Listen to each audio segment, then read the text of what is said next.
Bueno, entonces yo me encuentro aquí con el profesor Alejandro Múnera de la Universidad Nacional, de la parte de neurofisiología, quien es investigador del Colegio Colombiano de Neurociencias, fue el primer presidente que tuvo nuestro colegio y con quien vamos a hacer hoy una remembranza del profesor Germán Moreno, que se graduó de la Universidad de Caldas, pereirano, y quien estuvo trabajando muchísimos años en la Universidad de SUNY en Brooklyn. Entonces, hola, profe.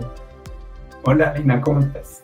Bien, profe. Me alegra mucho tenerte hoy aquí y que podamos compartir un poco sobre alguien a quien creo que ni yo ni muchas personas en Colombia conocimos bien. Entonces, es muy bonito que exista esta cadena de memoria a través de la cual podamos compartir.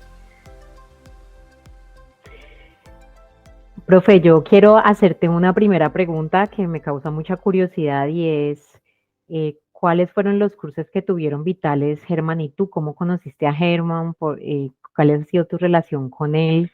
¿De dónde se conocen y cómo llegaron a establecer ese contacto? Bueno, es muy chistoso. Yo entré a la Universidad Nacional inicialmente como docente del departamento de psiquiatría. Y cuando comencé ahí, eh, el grupo de psiquiatras que estábamos, empezamos a tener un interés muy fuerte por la psiquiatría biológica y los fundamentos eh, de neurofisiología de lo que hacíamos. Entonces nos pusimos a estudiar. Nos pudimos tirar el libro de Kandel, leíamos el libro de Kandel todas las semanas, nos leíamos un capítulo, lo discutíamos. Y bueno, en medio de eso a mí me entró como un interés mayor y empecé a ir a dos sitios. Empecé a ir al Departamento de Ciencias Fisiológicas de la Universidad Nacional y también empecé a ir al Centro Internacional de Física. En el Centro Internacional de Física hay un laboratorio de biofísica y, y por esos años había llegado al país la profesora Marcela Camacho. Marcela, Marcela era la directora entonces del Centro Internacional de Física y contaba con el apoyo de varios investigadores de otros países, sobre todo dos colombianos. Una era Isabel Llano y el otro era, era Germán. Y en una de las venidas de Germán lo conocí. Ahí fue donde por primera vez me crucé con él. Pero eran como encuentros muy fugaces. Ahí estaba yo tratando de aprender algo de electrofisiología y entre él, los estudiantes de Marcela eh, y Marcela misma, pues me fueron enseñando fundamentos de lo que se hacía en ese momento ahí, que eran sobre todo electrofisiología en ovocitos de Xenopus. Ahí lo conocí, así como por primera vez. Después tuvimos otro cruce más cercano, a propósito, eso fue en el año 95 aproximadamente. El segundo cruce, porque mm, el departamento de ciencias fisiológicas estaba interesado en iniciar una maestría en fisiología y además de estar interesado en iniciar una maestría en fisiología, quiso, digamos, introducir eso con un evento sobre la sinapsis. Y el invitado que organizaba todo esto era Hermann. Así que Germán, a los que íbamos a asistir, nos mandó un montón de artículos. Estuvimos un buen tiempo leyendo artículos y discutiéndolos con Germán. Eh, y ahí terminamos, pues, un poco más cercanos, ¿no? Ahí al final eh, terminamos en el cierre, en la casa de Germán y su esposa en ese entonces. Y terminábamos, sí, en una fiesta tenaz con los de fisiología y con Germán. En adelante, pues sí, la cuestión fue como mucho más fluida. Germán venía, siempre que venía nos encontrábamos, hablábamos de lo divino y de lo humano y así se mantuvo la relación, ¿no? Yo después me fui a España a hacer mi doctorado, así que por esa época, que fue entre el 97 y el 2002, pues no me crucé mucho con él y después nos volvimos a cruzar desde el 2002 en adelante, cada vez que venía. Tuvimos la intención de hacer algún proyecto conjunto con un amigo de él que trabajaba en la misma universidad, con Todd Sacto, pero no cuajó nunca, no cuajó nunca. Y bueno, ahí seguíamos hablándonos o chateando y hasta que de repente surgió la noticia de que estaba con un cáncer de muy mal pronóstico. Y, bueno, muy poquito después, eh, pues se puso muy malo y se murió. Eso es más o menos como el, el andar de, de Germán y yo a lo largo de esos años, ¿no? Fue entre el 93 aproximadamente y el 2021. Muchísimos años de historia, Sí, mejor dicho. Cuando uno ya puede decir 20 años de conocer a alguien, es porque allí hay unas fuerzas de atracción que lo devuelven a uno a esa persona de forma constante. Profe, yo también creo que hay muchas personas que no conocen el trabajo científico de Herman, que no saben en qué investigó, cuáles fueron los aportes que hizo. Y yo sé que es un campo muy parecido al tuyo, digamos metodológicamente, pero pues quisiera que nos contaras un poco. bueno, Germán, bueno, la historia de Germán en eso es un poco simpática porque Germán inicialmente se, se unió al Departamento de Ciencias Fisiológicas como, como interno especial. Y cuando terminó su carrera, sus primeros 10 semestres en la Universidad de Caldas, se vino a Bogotá y por, por alguna relación entre él y el hermano de uno de los profesores, el profesor Héctor Bernal, entonces lo recomendaron mucho para que estuviera ahí. Entonces, él llegó como interno especial a fisiología y ahí se fue como inclinando más por la línea del cuidado crítico. Y de hecho empezó a trabajar en cuidado crítico en el Hospital San Juan de Dios. Pero él era muy acucioso con la instrumentación, entonces hacía cosas, eh, digamos, que podían ser un poco eh, desafiantes para los demás. Por ejemplo, en algún caso se le ocurrió cómo monitorizar la presión intracraneal de una persona después de una neurocirugía para poder tener un registro de la presión intracraneal. Eso les causó mucha molestia a los neurocirujanos en ese momento.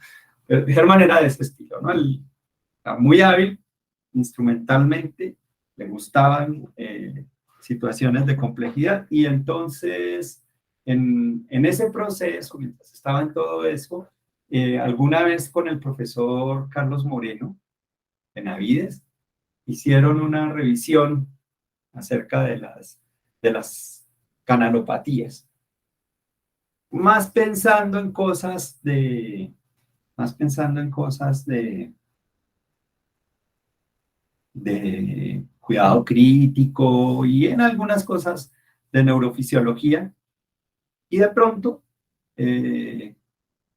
Germán fue a Nueva York tenía un viaje a Nueva York y dijeron, pues, ¿por qué no se le presenta a Ginás, a Rodolfo Ginás? Y él era muy desparpajado, ¿no? Así que se fue a donde Ginás, le mostró lo que había revisado y ya le dijo, ¿pero usted quién es? Y pues, yo soy Germán Moreno, ¿quién más voy a ser? Eh, pero, pero la calidad de lo que de la revisión que había hecho y las habilidades cognitivas de Germán las notó ahí mismo Ginás y lo enganchó para trabajar con un colaborador que era Rudy, profesor Rudy, Bernardo Rudy. Y él trabajaba con canales.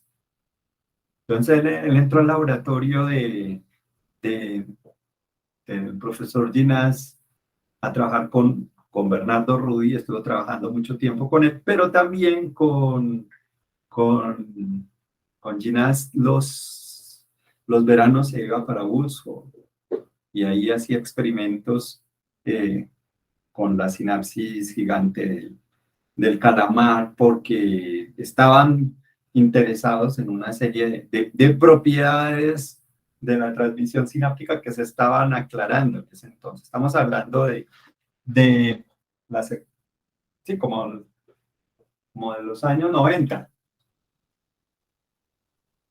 Después, Herman empezó a colaborar con Ginás en otro aspecto, que era el aspecto de lo que nosotros le llamábamos el agua bendita, pero se trataba de agua a la cual se le hacía un tratamiento de nanocavitación para que tuviera unas concentraciones muy altas de oxígeno en disolución y mirar cuáles eran las propiedades de eso sobre diferentes preparaciones, ¿no? Entonces, eh, trabajaban, trabajaban por ejemplo, con la sinapsis gigante del calamar, pero le ponían péptidos amiloides y miraban cómo ese efecto del péptido amiloide podía ser contrarrestado por esta agua nanocavitada.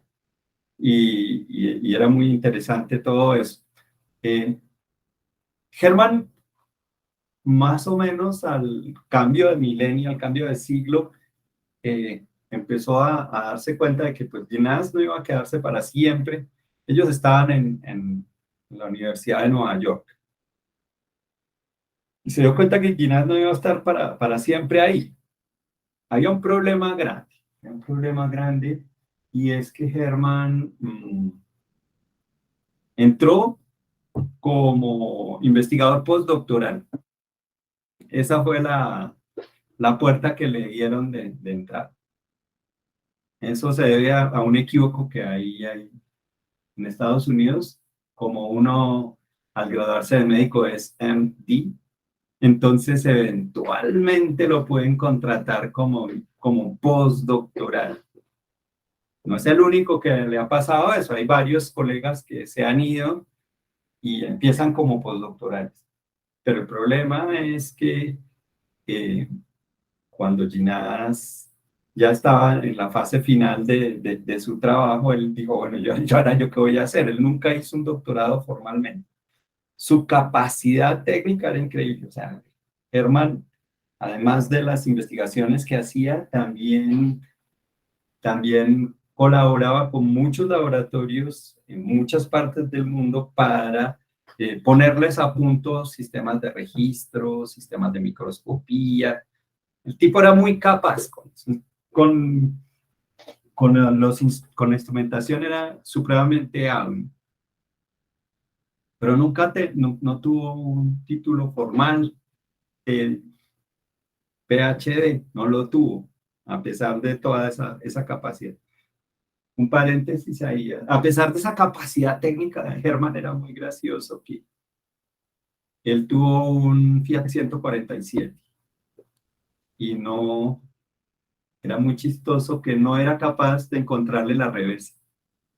Entonces, para echarle reversa, lo que hacía era ponerlo en neutro abrir la puerta del conductor y con el pie empujar para atrás el carro porque no sabía encontrarle la reversa al Fiat 147. Pero si era un equipo de microscopía con focal de 2 fotones, él lo armaba y lo controlaba perfectamente. Entonces era muy gracioso esto de Hermann, ese contraste.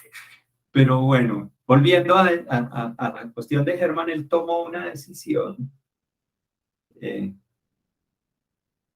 difícil, ¿no? Tenía que o hacer un doctorado o hacer algo que le permitiera, digamos, establecerse como un investigador eh, independiente. Y la decisión que tomó fue hacer la residencia en neurología. Pero bueno, nuevamente, con la capacidad que tenía Hermann, pues fue muy fácil para él aprobar todos los steps y entró rápidamente a hacer la residencia en la Universidad de Columbia. Y pues mientras tanto seguía haciendo experimentos y hacía la residencia. Y cuando se graduó, entonces encontró que podía trabajar en la Universidad de Columbia y en la Universidad Estatal de Nueva York, en SUNY. Entonces trabajó en los dos lados, pero su laboratorio lo estableció fundamentalmente en SUNY. Y ahí entonces empezó a hacer experimentos, también estudiando los fundamentos de las alteraciones funcionales asociadas con la enfermedad de Alzheimer. Eso fue lo que estaba haciendo él en su último periodo, ¿no? Bueno, profe, yo te quiero preguntar algo. Pues cuando uno dice que uno hace ciencia, sí, gran parte del tiempo se la pasa haciendo ciencia, pero incluso aquellos profesores que trabajan de forma exclusiva, aquellos investigadores que trabajan de forma exclusiva en el laboratorio, terminan por recibir estudiantes. Es decir, así sea solo en el laboratorio, la gente llega, uno está allí y comienza a recibir personas que están interesadas en investigar. Entonces termina uno haciendo docencia sí o sí, ya sea porque es un profesor con un nombramiento en una universidad o porque a su laboratorio llega gente que quiere aprender los métodos e investigar en algún tema. Entonces yo quisiera saber si tú sabes algo sobre la vida de Germán como profesor, qué relación tenía él con la docencia, si alguna vez le escuchaste mencionar algo sobre eso que tiene que vivir uno en la neurociencia como docente. Ya. Bueno, Germán, pues como te cuento desde el comienzo, Germán fue muy activo en enseñarle a muchas personas. Él estuvo enseñando y formando muchas personas, primero en el instituto, en el Centro Internacional de Física, en el laboratorio de biofísica, formó varios investigadores muy buenos, a pesar de que venía intermitentemente, él llegaba y les enseñaba habilidades y trucos muy buenos. A mí medio me enseñó porque yo no era parte de ese laboratorio, sino que iba más o menos de millón. Pero a los que sí trabajaban ahí los formó bastante bien. Eh, pero, pero además a la gente que llegaba a trabajar en el laboratorio del profesor Ginas también les, le- le- les, les ayudó mucho, les explicaba. Y después cuando tuvo su laboratorio, recibió muchos estudiantes.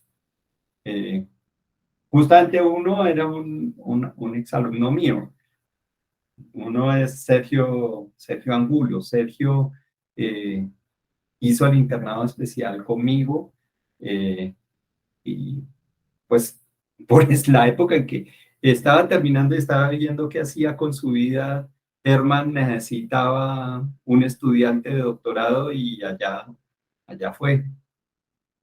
Eh, Sergio pues estuvo todo el tiempo con Herman.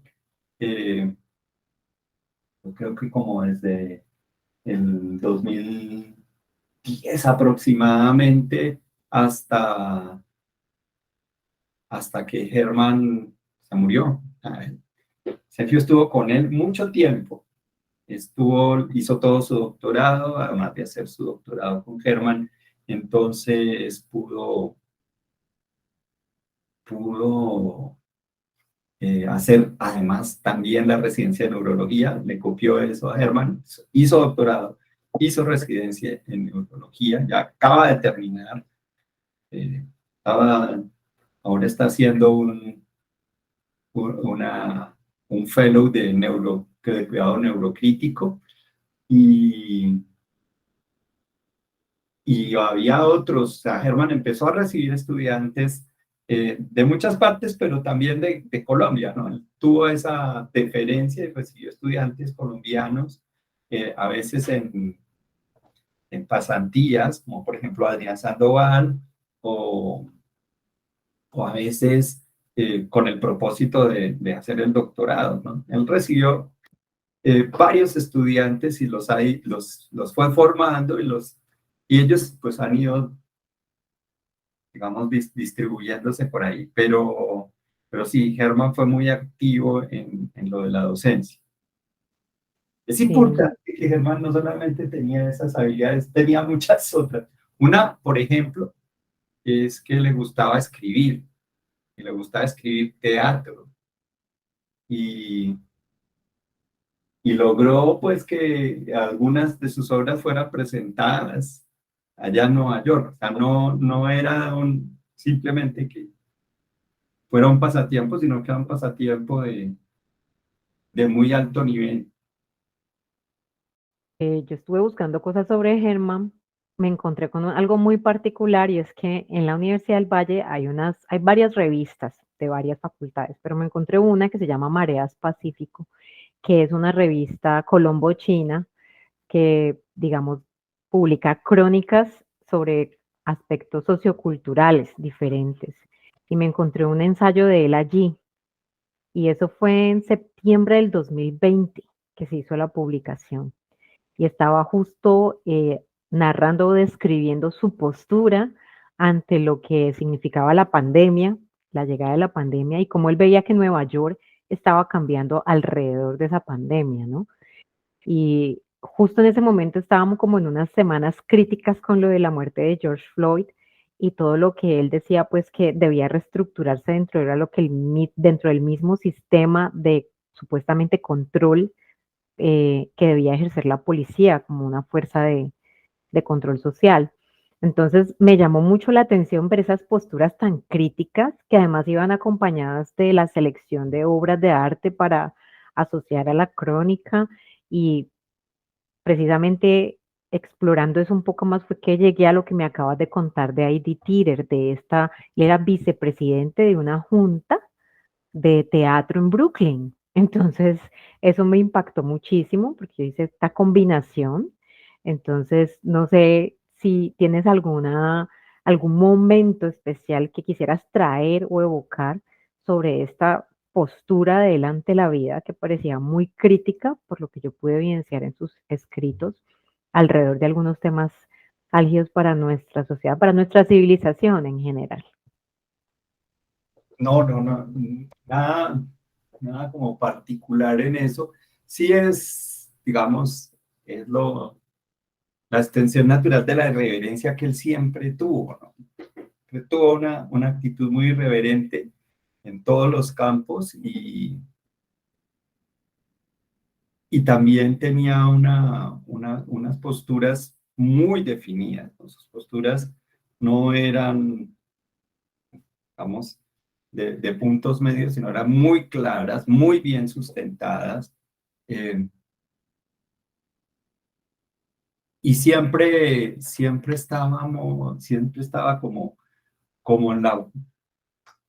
desde allá, muy interesado en la situación en Colombia, ¿no? De hecho, pues yo creo que estuvo muy activo, digamos, en la política desde allá en las últimas dos elecciones que ha habido. Él estuvo como, como metido en la idea esta sociedad, nuestra sociedad colombiana tenía que cambiar, ¿no? Tenía que tener una nueva manera de ejercer la actividad política. Eh, bueno, de luego, eso también implica una gran ingenuidad, ¿no? Herman era extremadamente idealista, ¿no? Era muy ingenuo en muchas cosas, que era lo que lo hacía más encantador realmente. Y también muy vulnerable, ¿no? Él siempre fue muy vulnerable en las relaciones amorosas, por ejemplo, porque pues era muy ingenuo. Siempre era, digamos, como pensando en cosas más ideales. Eso sí es característico, o fue muy característico de Herman.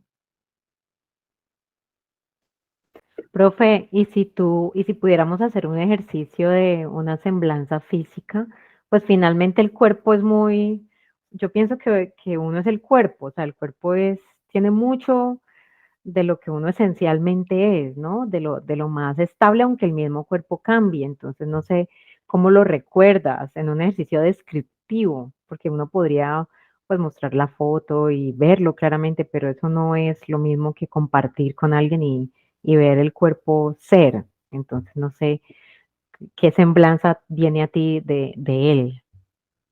Uy, bueno, bueno, Herman era un tipo alto, fornido, eh,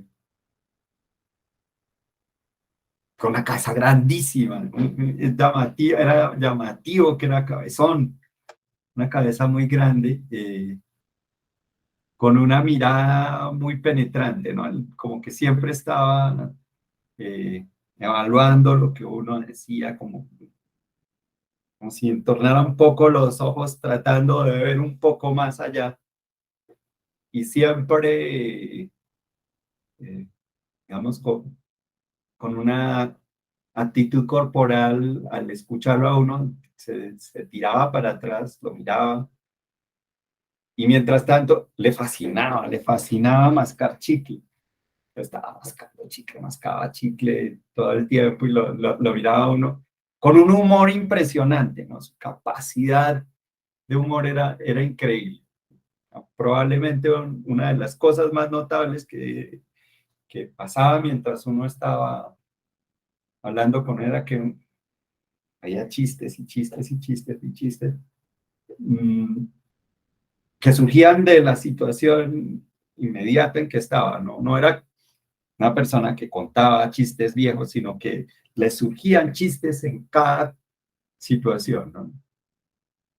También tenía otra cosa encantadora y era que por su procedencia cultural, pues tenía muchos dichos, ¿no? Entonces él utilizaba muchos dichos que los utilizaba, que los traía a colación eh, con,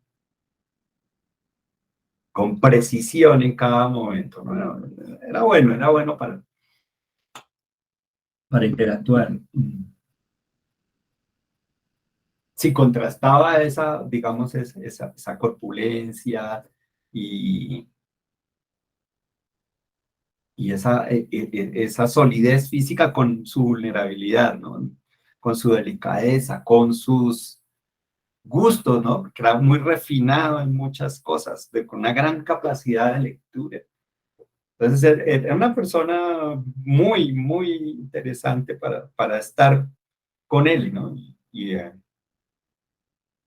pues, sí, digamos, sacar provecho, porque uno sacaba provecho de cada vez que estaba con él. Se aprendían cosas, se evaluaban cosas nuevas. Eh, Cuando le contaba algunos resultados, también se le ocurrían explicaciones interesantes. Siempre estaba como un manantial de ideas, de posibilidades, de perspectivas. Era un individuo de gran, digamos, presencia emocional y física, ¿no? Si lo preguntas, así como la corporalidad de él era así, imponente, ¿no? Después, de pronto, en cierto momento, como a todos, en cierta edad le pasa que empezó a necesitar gafas y, y entonces le gustaban así las gafas como muy llamativas. Yo le hacía chistes de sus gafas, pero, pero sí, ese era Germán. Le gustaba, le gustaba vestirse bien, ¿no? Se vestía bien, no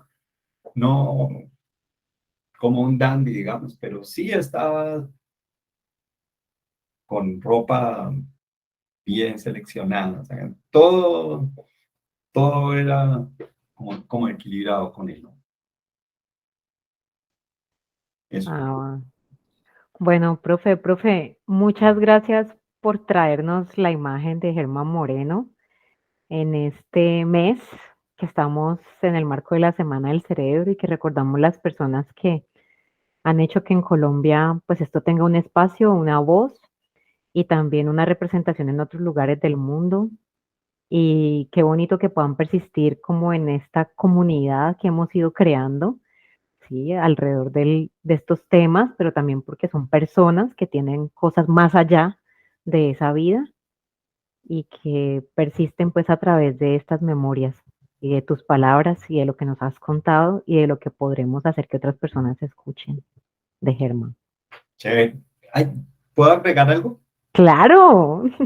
Germán tuvo una actitud muy buena, muy positiva con el colegio. Él estuvo siempre muy pendiente desde la creación y tratando de colaborar con nosotros en todo momento. Germán nos dio un apoyo incondicional durante los años en que estuvo el colegio y él estaba vivo. Él nos dio un impulso grande, eh, permitiéndonos contactos, permitiéndonos colaboraciones a varios de los miembros del colegio. Eh, Así que sí, Germán es una persona a la cual el Colegio Colombiano de Neurociencias le debe un apoyo internacional grande, positivo y sostenido. Eso sí es importante que lo resalte de nuevo. Listo, profe. Muchísimas gracias por el tiempo, por el espacio, por las palabras y bueno, yo creo que esto está listo para compartirlo con el mundo. Bueno, gracias a ti. Bueno, un abrazo.